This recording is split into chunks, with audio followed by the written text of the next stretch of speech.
ዛሬ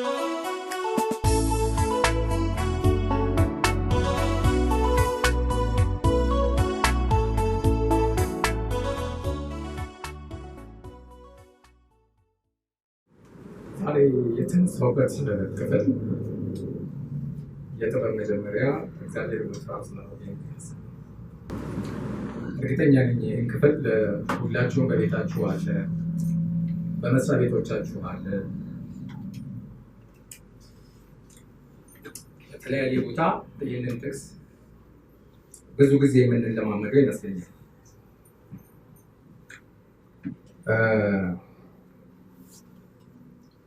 ከዓመታት በፊት በተለየ መልክ እንደሰበኩበት አስታውሳለሁ። ግን በተለያየ ሀሳብ ዛሬም ይሄ ክፍል ለእኛ ይጠቅመናል በሚል ሀሳብ ተዘጋጅቼበት የቀረብኩት ነው። ቅድም ይስሐቅ እንዳለው በብዙ ነገር አይምሯችን ይታወቃል። በብዙ ነገር ሚዛናዊ ባልሆንባቸው ነገሮች ይኖራሉ። እንደውም ምንድነው ያለው? ጦርነቱ አይምሯችን ውስጥ ነው ያለው የሚል ሀሳብ ያነሳል ይዛል። እውነቱ በተለያየ ምክንያት ሚዛናዊ ያልሆኑባቸው ነገሮች ካሉ፣ በተለያየ ምክንያት ነገሮቻችን ያልተስተካከለ ነገር ካለ መስፈርታችን እንዲሆን እግዚአብሔር መፍራት የሚባለውን ሀሳብ ለዛሬ የተዘጋጀበት ክፍል።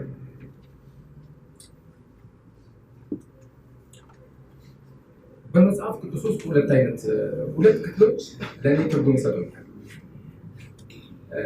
አንደኛው ፊልጵስዩስ ምዕራፍ 4 ቁጥር 4 ነው፣ በጌታ ደስ ይበላችሁ የሚለው ክፍል። ሁለተኛው ደግሞ የጥበብ መጀመሪያ እግዚአብሔርን መፍራት የሚለው ክፍል ትርጉም ይሰጠኛል። ፊልጵስዩስ ምዕራፍ 4 ቁጥር 4 ወደ ጌታ እንደመጣው የተረዳሁት ክፍል ይሄንን ነው። የጌታ የደህንነት ነገር የገባኝ ኢየሱስ ክርስቶስ ለኔ ኃጢአት እንደሞተ ዋጋ እንደተከፈለልኝ የገባኝ ሰው መሆኔን ሳውቅ ይህ ክፍል ፊልጵስዩስ በጣም የደስታዬ ምንጭ ነበር። ብዙ ጊዜ የምደሰትበት ክፍል ፊልጵስዩስ ነበር። ለፊልጵስዩስ ያለኝን ክፍል ልነግራችሁ ደስታ በደስታ ጊዜ ብቻ አይደለም፣ በሐዘን ጊዜ፣ ስሜቴ በተጎዳ ጊዜ፣ በማዝንባቸው ነገሮች ሁሉ ያጽናናኝ የነበረው ክፍል ፊልጵስዩስ ለእኔ ትርጉም አለው። እናንተ ይመስለኛል እንደዚህ የምትጠቅሷቸው ጥቅሶች አሉ ይመስለኛል፣ ከህይወታችሁ ጋር ታች የሚያደርጋችሁ። ከዛ አንጻር እነዚህ ሁለት ክፍሎች ስሜት ይሰጡኛል። አንደኛው ደግሞ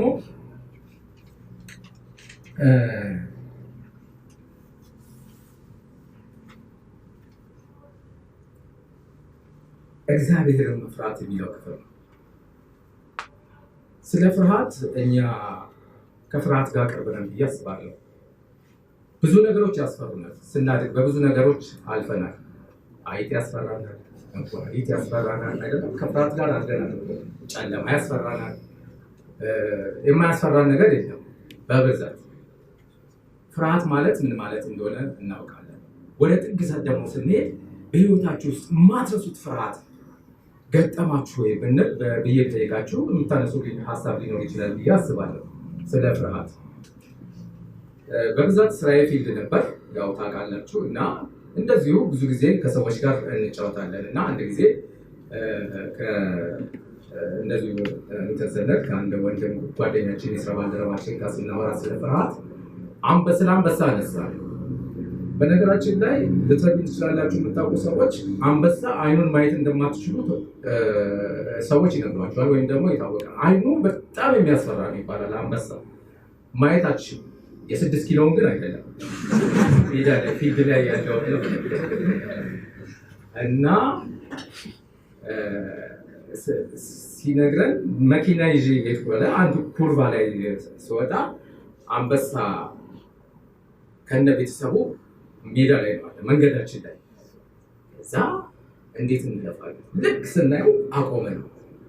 ልክ ስናየው ደግሞ ከመካከላችን ሙሉ ፌንት ያደርጋል እና በኋላ አንበሳው ቤተሰቦቹን እየመታ መንገድ ለቆልን ሄዳ አለ። ከዚህ ጋር በተያያዘ አንድ ነገረን፣ የጓደኛውን ታሪክ ነገረን። እና እንደዚሁ ፊልድ ነው ከሆቴላችን ፊት ለፊት አንበሳ የሚያልፍበት ሰዓትና መንገድ አለ። ከዛ ይሄንን ያውቃል እና አምሽቶ መጣ ማለት ጠጥቶ መጣ ልጁ ማለት ነው። እሱ ሲመጣ አንበሳው ሲመጣ ተገናኙ። ልጁ ቆሟ ልክ ሲያይ ወደቀ። አንበሳው መጣ አሸተተው ሄደ። ከዛ ማን ይነሳ?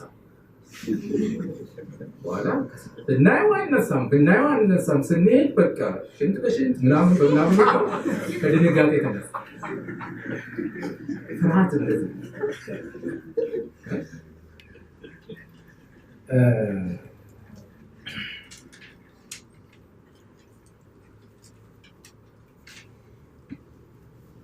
እግዚአብሔርን መፍራት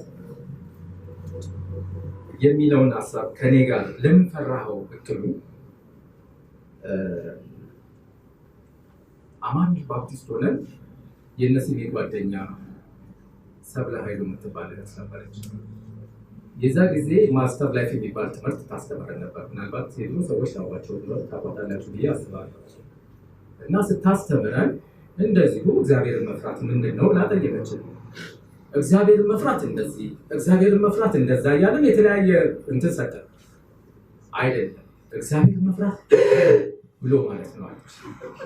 ይሄው ለብዙ ጊዜ ይሄ እንዴት ሊሆን ይችላል? ምክንያቱም ከእግዚአብሔር ባህሪ ጋር እኔ ማየት ነበረብኝና እግዚአብሔር ፍቅር ነው። ፍቅርነቱን አውቄዋለሁ፣ በደንብ አውቄዋለሁ። እኔ እንደኔ አይነት ሰው ከመሬት የወደቀ ሰው አንስቶ ወደ ደህንነት ሲያመጣኝ ለሰው እንደውም በሚገርም ሁኔታ እኔ ይሄ ፕሬዲስቲኔሽን የሚባለውን ነገር በራሴ የዛ ጊዜ ነው የገባኝ። የደህንነት ከእግዚአብሔር ፍቅር ጋር እግዚአብሔር እኔ መርጦ ነው ያመጣኝ ከሚለው ሀሳብ ጋር የተያያዝኩትና የተሳሰብኩት ከዛ ጊዜ ጀምሮ ነው። ስለዚህ እግዚአብሔር ፍቅር ነው። እንዴት አድርጌ ነው በእንደዚህ አይነት ስሜት እግዚአብሔርን መፍራት? እግዚአብሔር ቸር ነው፣ መሐሪ ነው፣ እውነት ነው። ዳዊት ቸርነትና ምሕረትን በሕይወት ዘመን ሁሉ ይከተሉኛልና ለዘላለም ከቤት አልጠፋም ነው የሚለው። ይሄ ነገር ገብቶኛል፣ በደንብ ገብቶኛል። ያልጠፋ ነው ከእግዚአብሔር ምሕረት የተነሳ ይላል መጽሐፍ ቅዱስ። እውነት ነው፣ በደንብ ገብቶኛል ይሄ ነገር። ስለዚህ እግዚአብሔርን ከመፍራት ጋር እንዴት ላስታርቅ? ከእግዚአብሔር ባህሪው ጋር እንዴት ላስታርቅ? ይሄ ብቻ አይደለም፣ ሌሎችን እግዚአብሔር የቸርነትና ምሕረት ባህሪው የተገለጸባቸውን ነገሮች አንስቼ ከእግዚአብሔር ጋር ማስታረቅ በጣም የሚከብድ ነገር ነበር ለኔ። ስለዚህ ብዙ ጊዜ እግዚአብሔርን መፍራት የሚባለውን ሳስብ ብሎ የሚለውን ነገር ሳስብ ሁለቱን ላስታርቃቸው ስለማልችል ለረጅም ዓመታት ሁለቱን እንደዚሁ እየፈራሁት የምኖረው ጥቅስ ይሄ ክፍል ነው። በኋላ ግን ለካ እውነት ነው። እግዚአብሔርን መፍራት እንደዚህ ነው። የተረዳሁት ይሄንን ነው። በኋላ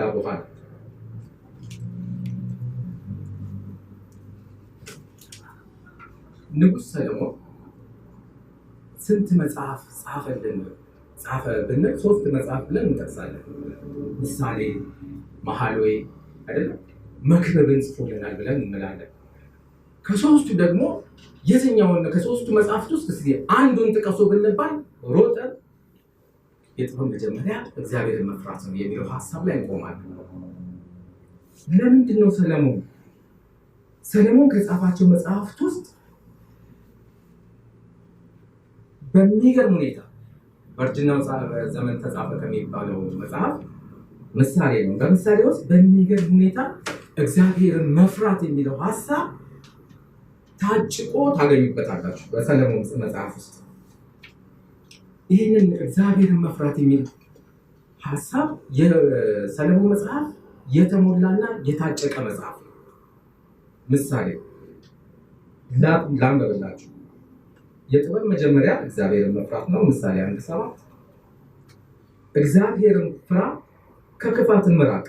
ምሳሌ 3:7 እግዚአብሔርን መፍራት ዘመንን ታስረዝማለች። ምሳሌ 10:27 እግዚአብሔርን መፍራት የሕይወት ምንጭ ነው። ምሳሌ 14:26 እግዚአብሔርን ከመፍራት ጋር ያለ ጥቂት ነገር ሁከት ካለበት ከብዙ መዝገብ ይሻላል። ምሳሌ 15:6 እግዚአብሔርን መፍራት የጥበብ ትምህርት ነው። ምሳሌ 15:33 እግዚአብሔርን በመፍራት ሰው ከክፋት ይመለሳል። ምሳሌ 16:6 እግዚአብሔርን መፍራት ወደ ሕይወት ይመራል። ምሳሌ 19:23 ትህትናና እግዚአብሔርን መፍራት ባለጠግነት፣ ክብር፣ ሕይወትን ነው። ምሳሌ 22 ነገር ግን ቀኑ ሙሉ እግዚአብሔርን በመፍራት ነው። ምሳሌ 24:21 ሁልጊዜ የሚፈራ ሰው ምስጉን ነው። ምሳሌ 28:14 እግዚአብሔርን የምትፈራ ሴት ግን እርሷ ትመሰገናለች። ምሳሌ 31:31 እንዳልኳችሁ የምሳሌ መጽሐፍን በምንመለከትበት ጊዜ እግዚአብሔርን በመፍራት የተሞላና የታጨቀ መጽሐፍ እንደሆነ ትመለከታለን። ከዚህ ተነስተን ለምንድን ነው ሰለሞን ይህንን በተደጋጋሚ የመከረ የከተበልን የጻፈልን? ለምንድን ነው የጻፈው ብለን የሰለሞንን መጽሐፍና የሰለሞንን ታሪክ ወደኋላ ሄደን ማየት መመልከት አለብን ብዬ አስባለሁ። ከዚህም የተነሳ የንጉሱን የሰለሞንን ሕይወት ብርታቱን፣ ድካሙን፣ ጥበቡን፣ እውቀትና ውድቀቱን ብትን አድርጎ የሚያሳየን መጽሐፍ አንደኛ ነገሥትን መረጥኩት። በዚህ መጽሐፍ ሰለሞን ያለፈባቸውን በየምዕራፉ ያለውን ታሪክ አጠር አድርገን እያንዳንዱ ምዕራፍ ውስጥ ለመመልከት እንሞክራለን። የንጉሱን ሰለሞን መነሻውን ዘመኑ ጨርሶ ከአባቶቹ ጋር ማንቀላፋቱንም የሚነግረን ያው የአንደኛ ነገሥት መጽሐፍ ነው። ንጉሥ ሰለሞን በስንት ዓመቱ እንደነገሰና በስንት ዓመቱ ወደ አባቶቹ እንዳንቀላፋ ወይም እንደተሰበሰበ መጽሐፍ አይነግረንም። ነገር ግን በኢየሩሳሌም 40 ዓመት መንገሱን ይነግራል። እንዳልኳችሁ ከመጽሐፉ በየምዕራፉ አንዳንድ ሀሳቦችን አብረን እንድናይ እጋብዛችኋለሁ። በአንደኛ ነገሥት ምዕራፍ 1 የሚጀምረው በሁለቱ የዳዊት ልጆች መካከል በአጊት ልጅ አዶንያስ እና በቤርሳቤ ልጅ ሰለሞን መካከል ያለ የስልጣን ፉክክርና የስልጣን ለመያዝ እሽቅድምድም የሚደረገውን እሽቅድምድም ይነግረናል። በዛ ውስጥ ይህንን ትመለከታላችሁ። ምዕራፍ 2ን ላንብብላችሁ፣ መነበብ ያለበት ክፍል ስለሆነ። ዳዊት የሚሞትበት ወቅት በተቃረበ ጊዜ ልጁን ሰለሞንን ጠርቶ ይህን የመጨረሻ መመሪያ ሰጠው። እኔ የምሞትበት ጊዜ ተቃርቧል። እንግዲህ በርታ፣ ቆራጥ ሰው ሁን። አምላክ እግዚአብሔር እንድታደርገው የሚያዝህን ሁሉ አድርግ። በምትሄድበት ስፍራ ሁሉ የምታደርገው ማናቸውንም ነገር እንዲከናወንልህ በሙሴ ሕግ የተጻፉትን የእግዚአብሔርን ሕግና ትእዛዛት፣ ፍርድን፣ ሥርዓት ሁሉ ጠብቅ።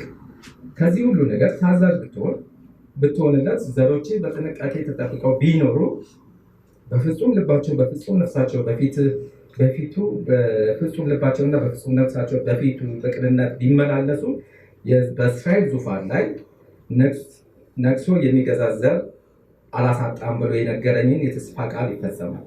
ልትፈጽመው የሚገባ ሌላም ነገር አለ እና እንድትይዝልኝ የምፈልገው ኢዮአብ ሁለቱ የእስራኤል ጦር አዛዦች የኔርን ልጅ አቤኔርን የዮቴርን ልጅ ሐማስን በመግደል በእኔ ላይ የፈጸመውን በደል ታስታውሳለህ።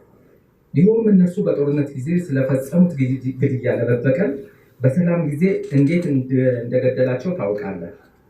እርሱ ንጹሕ ሰዎችን ገደለ። ከዚህ የተነሳ የደም ዕዳ ስላለበት በኃላፊነት ይጠየቅበታል። እንግዲህ ስለ ጥበብ ሊፈጸም የሚገባውን ነገር አድርግ። እድሜ ጠግሞ በሰላም እንዲሞት አትፍቀድለት። ለገላዳዊ ለበረዝ ልጅ ግን መልካም ነገር በማድረግ ተንከባከባቸው ይልና ምን ይላል? ከዚህም ጋር መረሳት የሌለበት ቁጥር 8 ላይ የቢንያም ክፍል በሆነችው በቤርሳቤህ ከተማ ውስጥ የሚኖረው የጌራ ልጅ ሻሚያ አለ። እርሱ ወደ መሃናይም በሄድኩ ጊዜ በእኔ ላይ የስድብ መዓት አውሎብኛል። ይሁን እንጂ በዮርዳኖስ ወንዝ አጠገብ ባገኘኝ ጊዜ እንደማላስገድለው በእግዚአብሔር ስም ቃል ገብቼለት ነበር። አንተ ግን እርሱንም ከቅጣት ነፃ አታደርገው።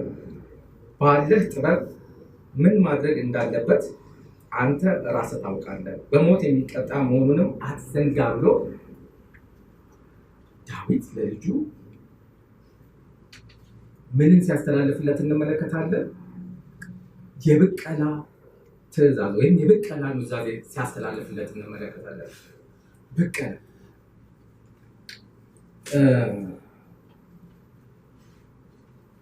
ከእኔ ስራ ጋር በተገናኘ አንዳንድ ጊዜ ሬዲዮ ሰማለሁ እና የሆነ ጣቢያ ላይ እንደዚህ ኮሜዲያን አሉ የሆኑ ኮሜዲያን እና እነሱ ሲቀልዱ ምን አሉ? ከዚህ ሀሳብ ጋር ስለሄድልኝ ነው። ምን አሉ? አንድ አባት ሊሞት በደረሰ ጊዜ ልጆቹን ጠራ እና ኮሜዲያን ናቸው፣ እየቀለዱ ነው። ልጆቹን ጠራቸውና ውርስ ኑዛዜ ያለ ስለዚህ ኑ ብሎ ልጆቹም ኑዛዜ ነገር ስለሆነ እየሮጡ ተገኙ ነው። የወዲያው መጡ። እዛ አቶ ከሌ ጋር 100,000 ብር አለበት፣ አፍንጫውን ይዛችሁ ተቀበሉት ይላል። አቶ ከሌ ጋር ደግሞ 200,000 ብር አለ፣ አፍንጫውን ይዛችሁ ተቀበሉ ይላል። ወይዘሮ እንትና ጋር 500,000 ብር አለብኝ፣ እሱ አፍንጫችሁን ይዛ ነው የምትቀበሉ።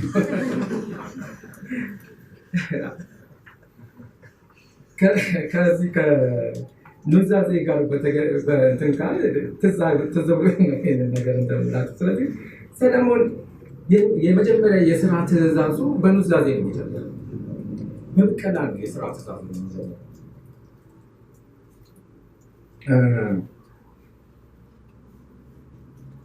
ምዕራፍ 2 ከ13 እስከ 25 ምናልባት ከዚህ ከብቀላ ጋር ተያያዥ የሆነ ሀሳብ ስለሆነ ላንበብላችሁ። ምዕራፍ 2 ከ13 እስከ 25 ምናልባት ረጅም ሀሳብ ስለሆነ እናንተ እንድታነቡት ልጋብዛችሁና ሀሳቡ ግን ምንድን ነው የሚለው? የእንትና አዶንያስ የሰለሞን ወንድም የዳዊትን የመጨረሻ ሚስት አቢሳን ለማግባት ፈለገ። ስለዚህ ለእናቱ መልእክተኛ ይህንን መልእክት ለንጉሱ እንድታደርስ ላካት። ከዚህ በኋላ ንጉሥ ሰለሞን ምንድን ነው የሚለው?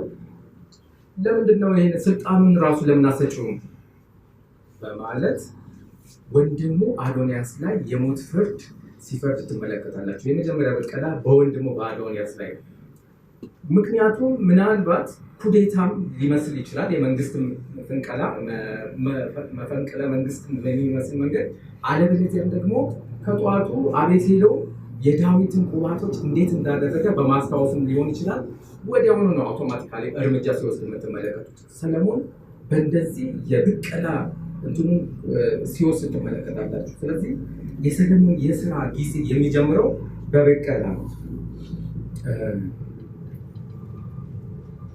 ምዕራፍ 2 ከ26 እስከ 27 ኢዮአብን፣ ምዕራፍ 2 ከ36 እስከ 37 ሳሜን በማስወገድ እንዴት የአባቱን የዳዊትን ትእዛዝ እንደተቀበለ የምንመለከትበት ክፍል ነው። ምዕራፍ 3 ላይ በዳዊት መንግስትና በሰለሞን መንግስት መካከል የነበረው የትራንዚሽን ፔሪድ አለ። በዚህ ውስጥ ሰለሞንን ትመለከቱታላችሁ። ወደ ሀገር ማስተዳደር የመጣው አዲሱ ንጉሥ ሰለሞን በመንግስትና በህብረተሰቡ መካከል ያለውን ግንኙነት ያስጨንቀው እንደነበረ እዚህ ክፍል ውስጥ በጥንቃቄ ስትመለከቱት የምትመለከቱት ሀሳብ ምናልባት በህብረተሰቡ ውስጥ እና በመንግስት መካከል ያለው የፍትህ ጥያቄ ሊኖር ይችላል። ምናልባትም የመልካም አስተዳደር ጥያቄ ሊኖር ይችላል። ምናልባትም የኢኮኖሚ ጥያቄ ሊኖር ይችላል። ይህ ጉዳይ እነዚህ ነገሮች አዲሱን የሰለሞንን መንግስት ያስጨነቀው ይመስላል። ወረድ ብሎም ደግሞ ለመንግስቱ ጥንካሬ አጠገቡ ባሉ አማካሪዎች፣ የንጉስ አማካሪዎች በጣም ብዙ ናቸው። በእነሱ ላይ የተማመነ አይመስልም። እንደውም ከእነሱ ይልቅ ወደ እግዚአብሔር ፊቱን የመለሰና እግዚአብሔርን ለመገናኘት ወደ ገለአን የመስዋዕት ለማቅረብ ሄዶ ከእግዚአብሔር ጋር ያለውን ግንኙነት ትመለከታላችሁ።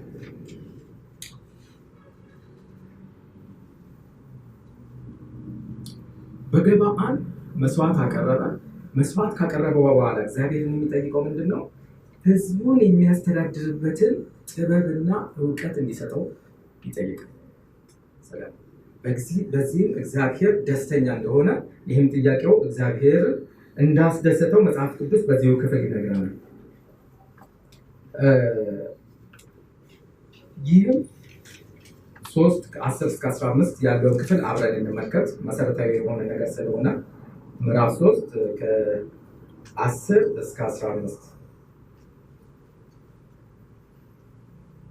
የአይን ችግር መጣ መሰለኝ። አንድ ሰው ሊያነብልኝ ቢሞክር።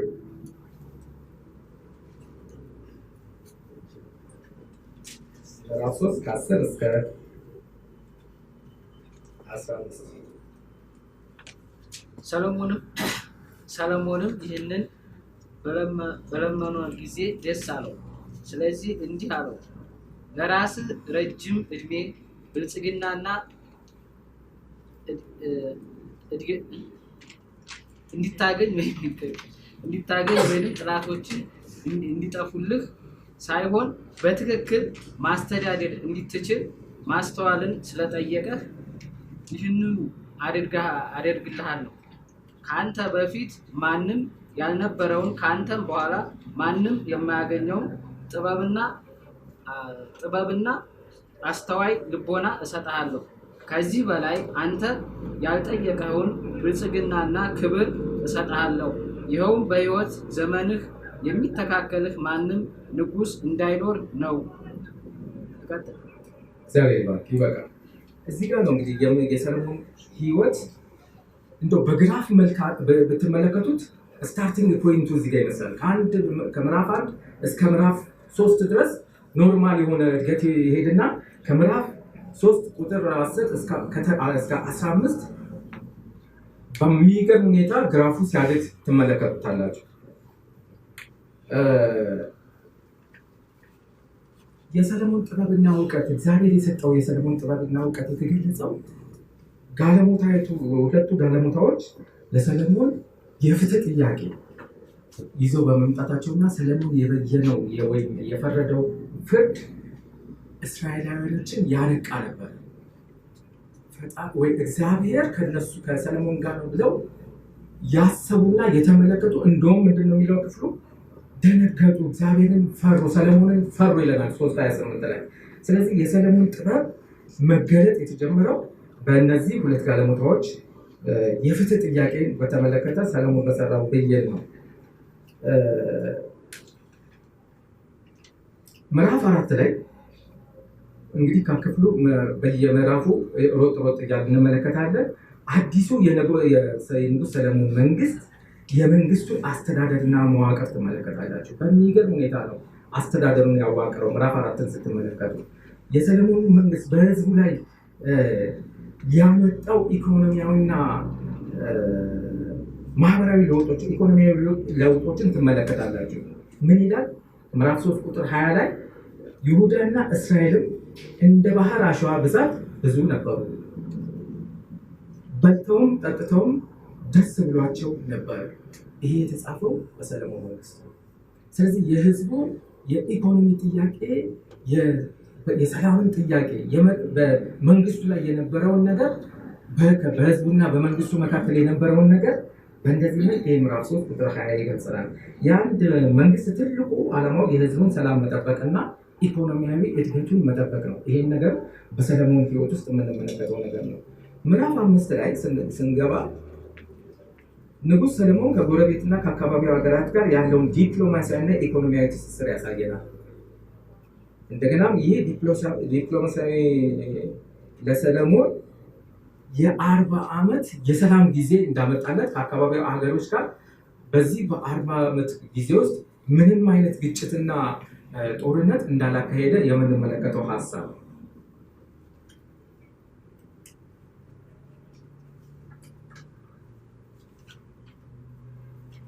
ምዕራፍ 6 ላይ 4 ዓመት የፈጀውን የቤተ መቅደስ ግንባታና ዲዛይኑን ትመለከታላችሁ።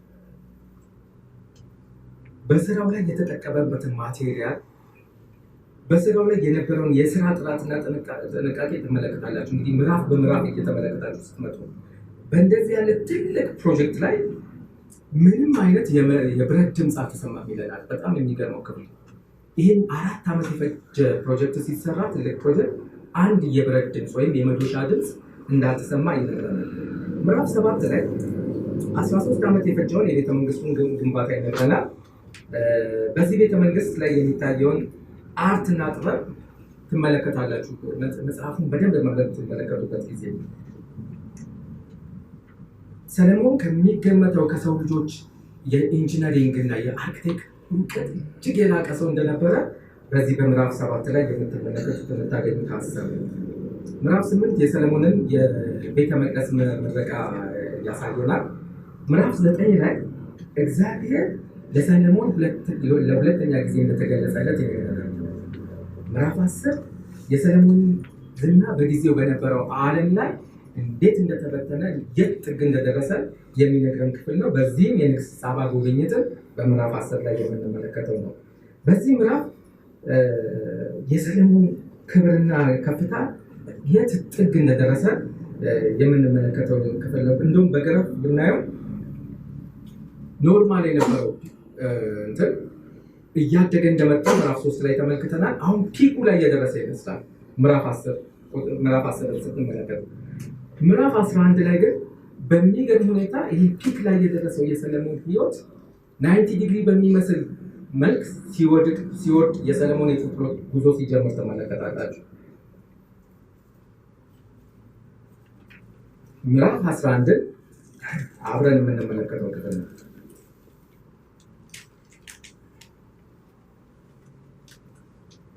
ሰለሞን ብዙ የባዕዳን አገሮችን ሴቶች አፈቀረ። በዚህ ምክንያት ከግብፅ ንጉሥ ልጅ በቀር የሂታውያን፣ የሞባውያን፣ የአሞናውያን፣ የኤዶማውያንና የሴዶናውያን ሴቶች ልጆችን አገባ። እነዚህም የባዕዳን አገሮች ሴቶች ያገባቸውና በፍቅራቸው የተነደፈው እነርሱ አማልክቶቻቸውን እንዳታመልኩ ስለሚያደርጓችሁ ከእነርሱ ጋር ጋብቻ አትፈጽሙ ብሎ እግዚአብሔር ለእስራኤል ልጆች የሰጠውን ትእዛዝ በመጣስ ነበር። ሰለሞን የነገስታት ልጆች የሆኑ 700 ሚስቶች፣ 300 ቁባቶች ነበሩት። እነርሱም ሰለሞንን ከእግዚአብሔር እንዲርቅ አደረጉት። በተለይም በዕድሜ እየሸመገለ በሄደ መጠን ለባዕዳን አማልክት እንዲሰግድ አደረጉት። ሰለሞን እግዚአብሔር በታማኝነት በማገልገል እንደ አባቱ እንደ ዳዊት ሆኖ አልተገኘም። የሲዶናውያንን ሴት አማልክት ለነበረችው ለሆስትራት እና ሚልኮም ተብሎ ለሚጠራው ለአጸያፊው ለአሞናውያን አምላክ ሰገደ። በደል በመስራትም እግዚአብሔርን አሳዘነ። ሰለሞን እግዚአብሔርን በቅንዓት በመከተል ረገድ እንደ አባቱ እንደ ዳዊት ሆኖ አልተገኘም። ከኢየሩሳሌም በስተ ምስራቅ በሚገኘው ተራራ ላይ አጸያፊዎች ለሆኑት ኮመሽ ተብሎ ለሚጠራው ለሞባውያን አምላክና ሚልኮም ተብሎ ለሚጠራው ለአሞናውያን አምላክ የመስገጃ ስፍራዎችን አዘጋጀላቸው። እንዲሁም የባዕዳን አገሮችን ሚስቶች ለየአማልክቶቻቸው ዕጣን ለሚያጥኑባቸው መስዋዕት ለሚያቀርቡላቸው ስፍራዎችን ሰራ ወይም አዘጋጀ ይለናል።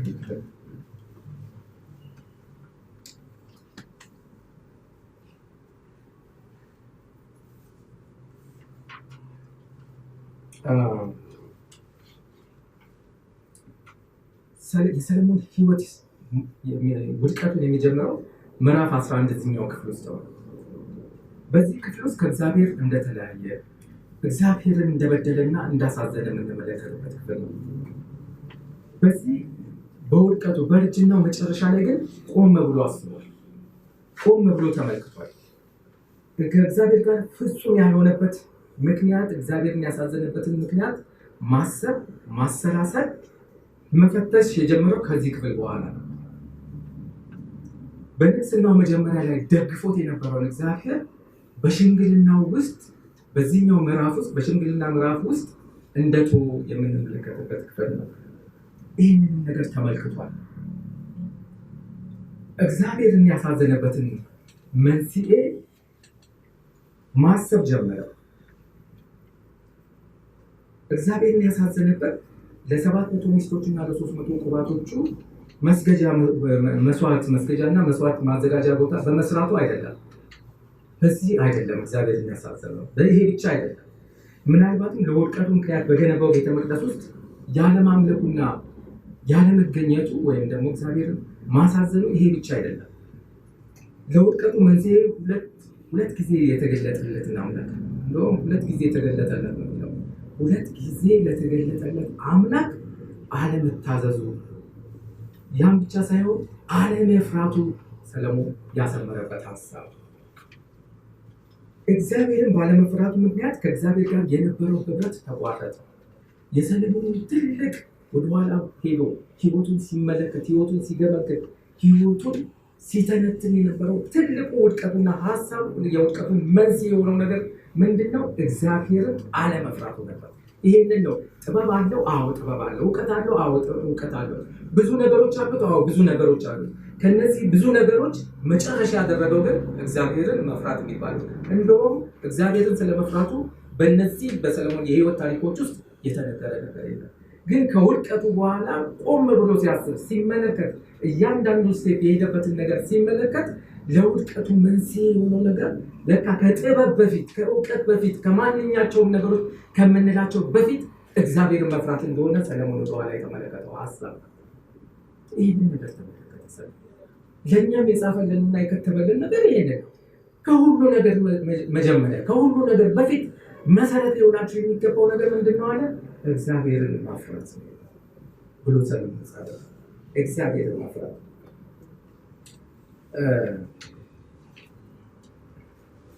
በዚህ ሁሉ አስገራሚ የሰለሞን በዚህ ሁሉ ጥበብና እውቀት ውስጥ፣ በዚህ ሁሉ ክብርና ዝና ውስጥ የአባቶቹ አምላክ ያዌን አለመፍራቱ የውድቀቱ መንስኤ እንደሆነ ሰለሞን የተረዳው ሀሳብ።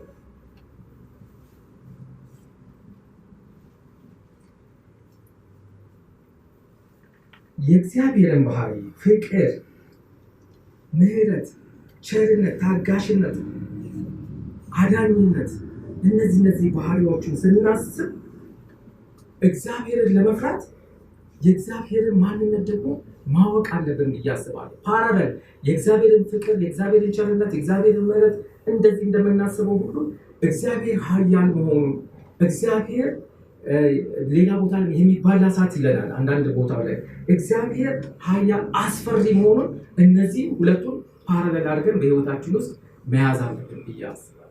ከሰለሞን ትምህርት የምናገኘው ይህን ነገር ነው።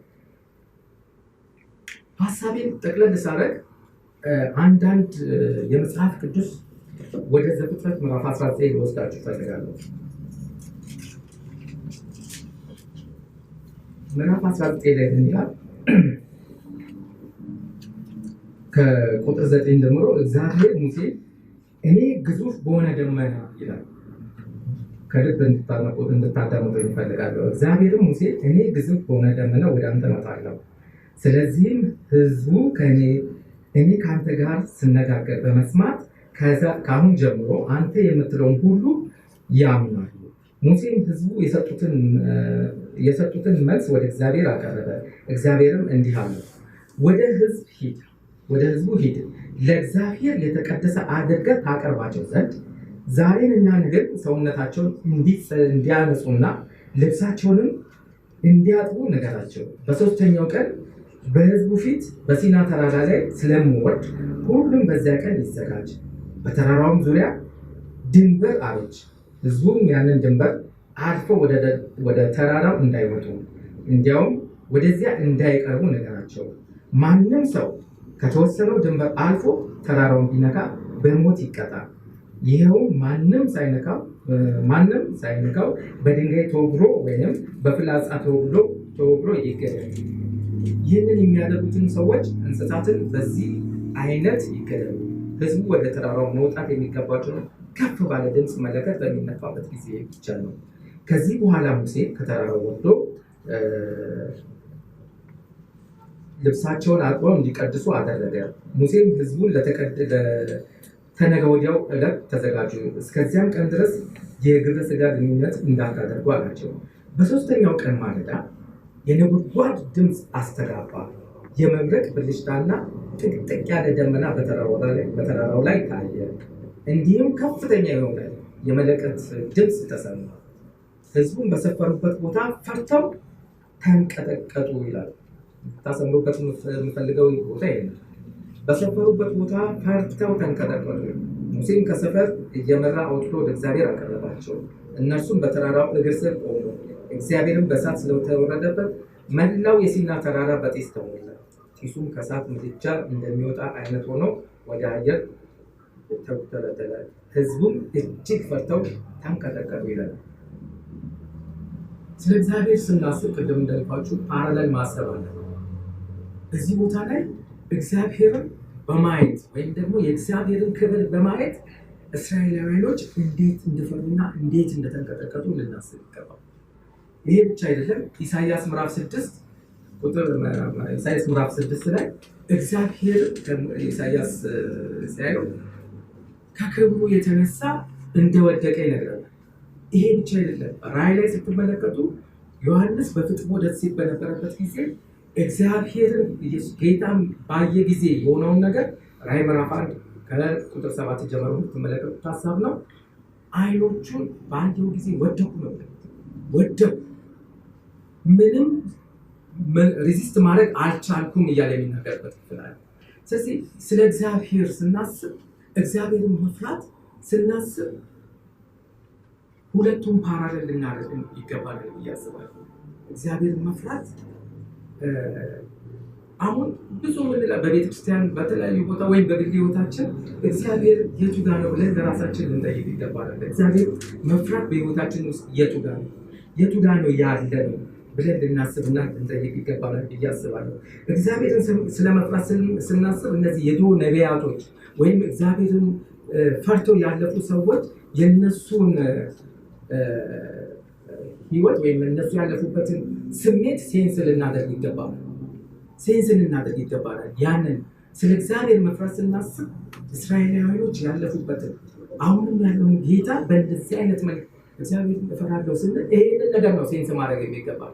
ቃሉን ብቻ ዝም ብሎ ካፋችን መወርወር አይደለም። ወይም ደግሞ እግዚአብሔር መፍራት በህይወታችን የሚገለጽበት ነገር ይሄ ነው ብዬ አስባለሁ። በአገልግሎታችን፣ በአምልኳችን፣ በመዝሙራችን፣ በህብረታችን ሁሌ የእግዚአብሔር ህልውናና የእግዚአብሔር ህልውና አለ ብለን ስናስብ እግዚአብሔር በመካከላችን ነው ብለን ስናስብ እንደዚህ አይነት እግዚአብሔርን የመፍራት ውስጣችን ቦታ ሊኖረው ይገባል ብዬ አስባለሁ። በዚህ እናንተ የእግዚአብሔር ቤተ መቅደስ ናችሁ ይላል አንደኛ ቆሮንቶስ ምዕራፍ 3 ቁጥር 18 ላይ የእግዚአብሔር ቤተ መቅደስ የእግዚአብሔር ማደሪያዎች ናችሁ ይላል። ይህንን ስናስብ ከእግዚአብሔር መፍራት ጋር እንዴት ታገናኙታላችሁ? እግዚአብሔርን ከመፍራት ጋር እንዴት ታያዩታላችሁ? እንዴት ትመለከቱታላችሁ? ይህንን ለእናንተ የቤት ስራ ወይም እናንተ የምትመለከቱት ሀሳቡ ነው። መልእክቴ ጠቅለልላል። የጥበብ መጀመሪያ እግዚአብሔርን መፍራት ነው። የዛሬ መልእክቴና የዛሬ ምክሬ ይሄ ነበር። እግዚአብሔር ይባርካችሁ። ጌታችንና አምላካችን እግዚአብሔር በእያንዳንዱ የዕለት ኑሯችን አንተን ያፈራንባቸው ብዙ ነገሮች እንዳሉ ሁሌ የማስበው ነገር ነው። በንግግሮቻችን፣ በአስተሳሰባችን፣ በስራችን፣ በድርጊታችን አንተን የመፍራት ነገር የማይገለጽባቸው ብዙ ነገሮች ኤክሰርሳይዝ አድርገናል። ነገር ግን ጥበበኛው ሰለሞን ካለፈበት ህይወት ተሞክሮ ሁሉ ተነስቶ ውድቀቱን ከተመለከተ በኋላ ከነገሮቻችን በፊት አንተን መፍራት ማስቀደም እንዳለብን መከረ። ይህንን ነገር በህይወታችን ኤክሰርሳይዝ አድርገናል። ጌታ ይርዳን። እግዚአብሔር አምላክና አባቶች ስለው ተመስገን። ያውና ቅዱስ ሆኖ ልጅ በክርስቶስ ኢየሱስ